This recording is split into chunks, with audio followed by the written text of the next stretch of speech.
But I would tell you the Joan Jett. Without Joan Jett, there would be no Lizzie Borden and the Axes. And the reason is Joan had left the Runaways, and she had done her first solo, the I Love Rock and Roll album. And she was a friend of mine, and we were helping her promote it. And she came to town to play 2 shows at the Rat and go on WBCN radio, and I was helping out with all that. And Rita LaVeca, the guitar player for Lizzie Borden and the Axes, who was a huge Joan Jett fan, showed up. Wow. And because of Joan, I met Rita.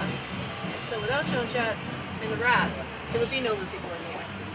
So she didn't get us our first booking, but she did. We wouldn't exist without her probably, because I probably wouldn't have met Rita.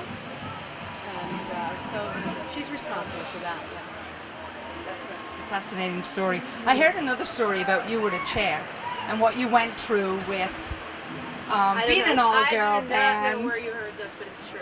Yeah. It's true. Bouncer, what did he do? So Lizzie Borden and the Axes, and I couldn't tell you what year it was. And I used to be a little wild back then. Would fight at the drop of a hat. You know, carried a little couple weapons. Back then, everyone carried knives and had spikes on their wrists and stuff. Until people got guns and knives were no good. I'm unarmed tonight. That's a good thing to know. A few years later. But it was a Halloween show. Lizzie Borden and the Axes were playing the Rat. And not only was the Rat my home, but we had played there often. Now, there were some great Rat bouncers who worked there. But there were people change over. And Jimmy Harold was always amazing and great to me. So it had nothing to do with them. So we're on stage and these idiots start squirting us in the face. They work there, bouncers. I don't even know what was in the squirt gun, but they were calling us names, which I didn't like, and they were squirting us. And we're trying to be professional and get through the set and everything. And at one point, and I have never snapped as much as I snapped at this point, I went into a blackout.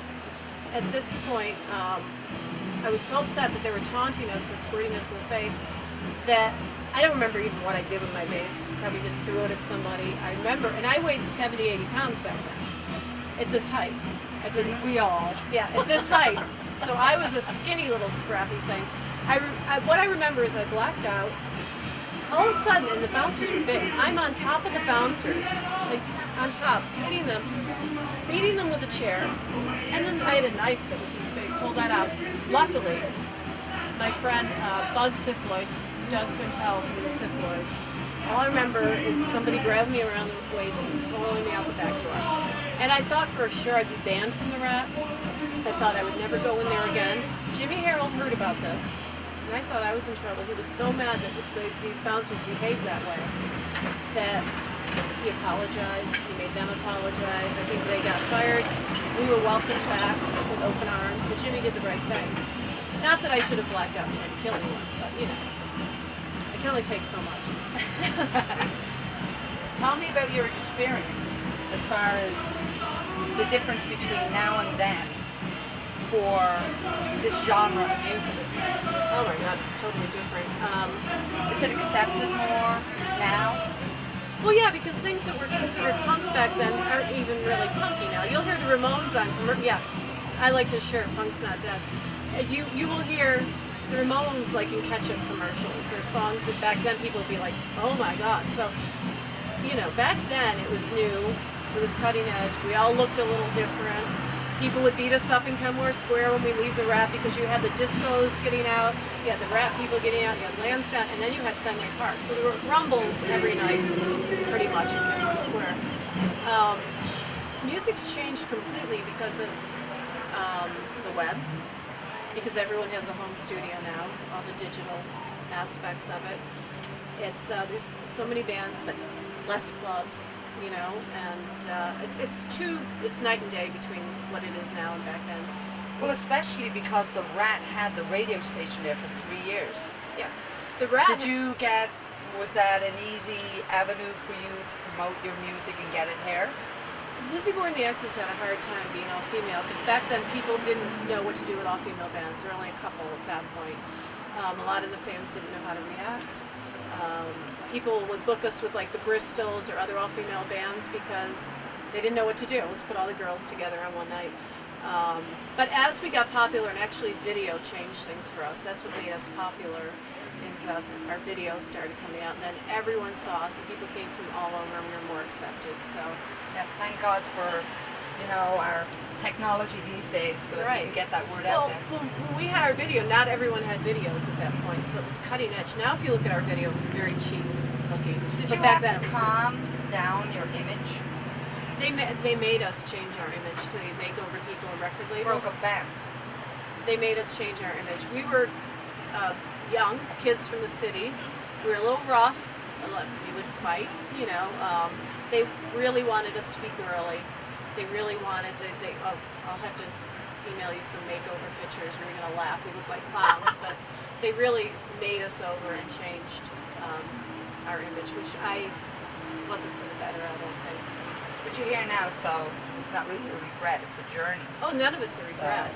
Not even beating the rat of bouncers up. I don't regret that at all. You don't regret beating them up? No. No. We're not going to have any beating up tonight. No. No. Oh no, I would look silly at this age doing that stuff. But back then, all punked out in leather, my chains, this and that. That's before the makeover people got us too, because they also controlled our behavior once we were on labels. How did you actually get involved with coming here tonight? I think I was talking to Michael who got this together, and then we played a rat benefit recently too. So anything, and we played a channel reunion benefit also, which was another great club. So anything that I feel a connection to, I'm going to do. And Lucy Borden the Axes, they're all on vacation, and then my bass player Kelly is on vacation. So we wanted to play this no matter what, and I got these great guys to play it with me. So I wouldn't have missed it. How long have you been playing? I've been playing about 15 years. 15 years. So you're giving these youngsters the my opportunity son. to be heard. Your son? No, That's wonderful. he's not my son. Not your son. He's more mature than I am. But no, you've been playing with me how long? 4 years. 4 years. 4 years. And you? A long time. I've been, 9? 9 years. Almost 9 years. What now do you with play? Drums. The drums. And you? then, I've been a hanger-on for probably 4 years now. Yeah. yes, you yeah. did the CD. Yeah, I mixed their last record. Yeah. Let's smash it. I'm very much looking forward to listening and experiencing you. Thank you. I do also want to say that I appreciate the fact that you're here. It is a fundraiser. It's a fundraiser to help young upcoming artists, not only in Hull but in all over Boston, Massachusetts. So I'm thrilled for that because I've got a son myself who's a musician, an Which aspiring musician. I think it's great that he So- wants to follow through. And this is going to be, from what I'm told, the yearly thing. And I guess I'm on the board too, so I'll be continuing with this project, raising money and everything. I thank you very much. Thank you.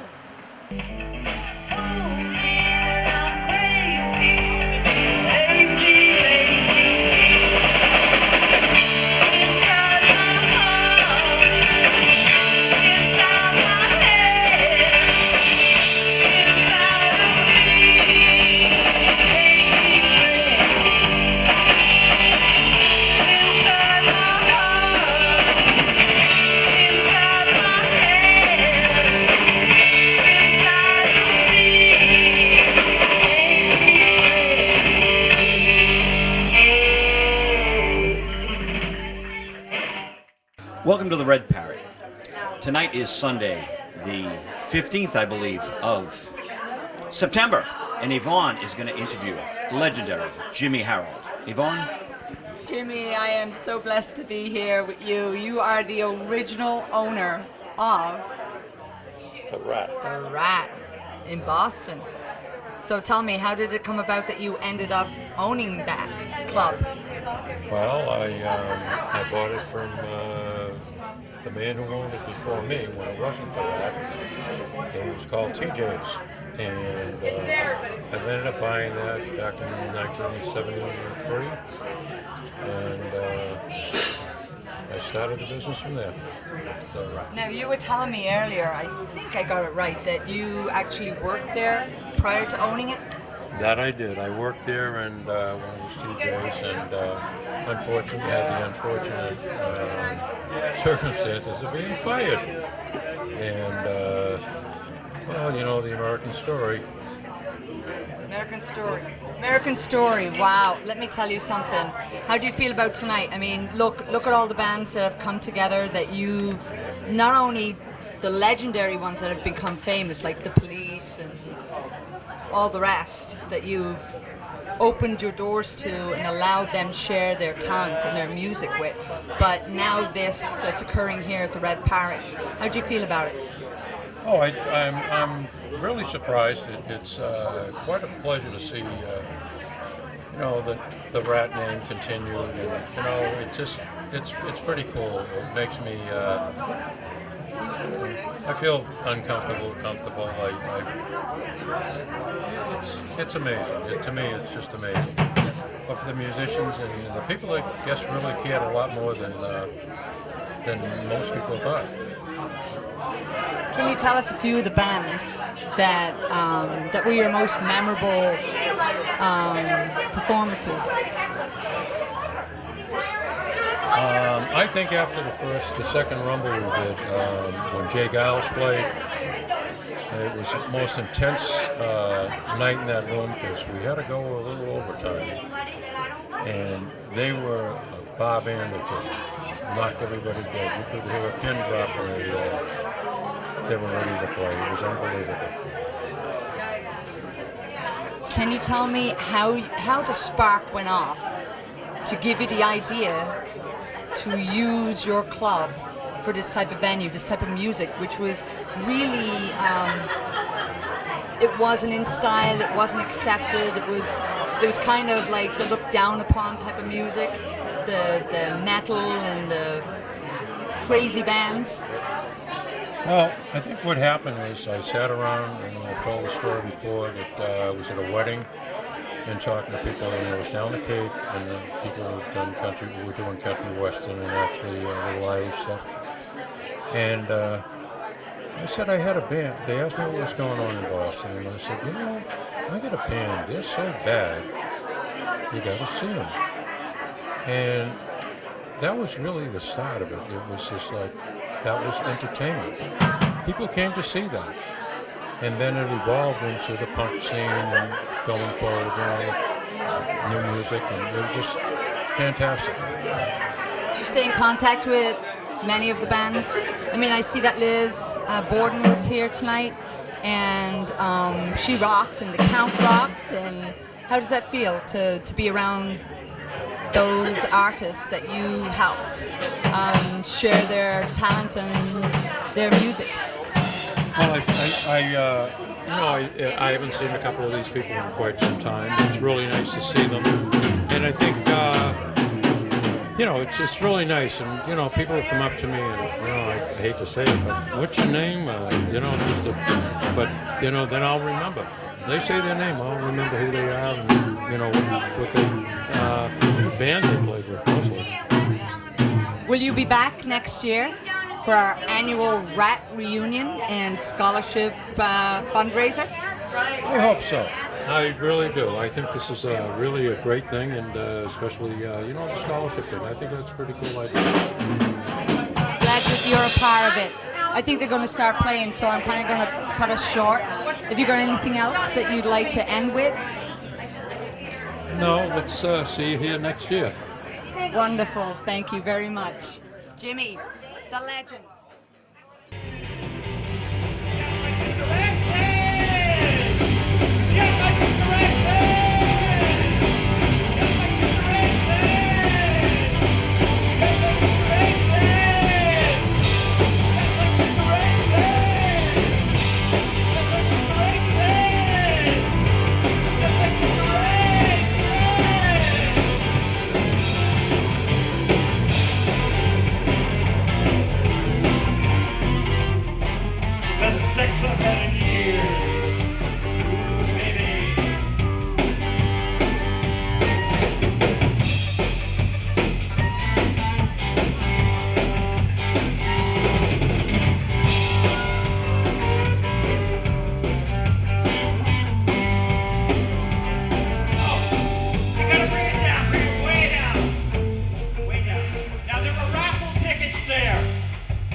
Bless you and Hull TV.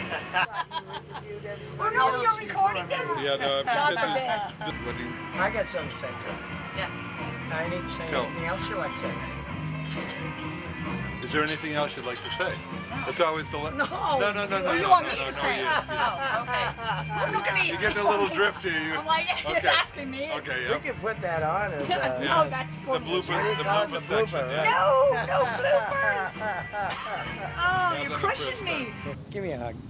You helped put this together, Mark. Oh, now that should be the ending right there. Bless you and Hull TV.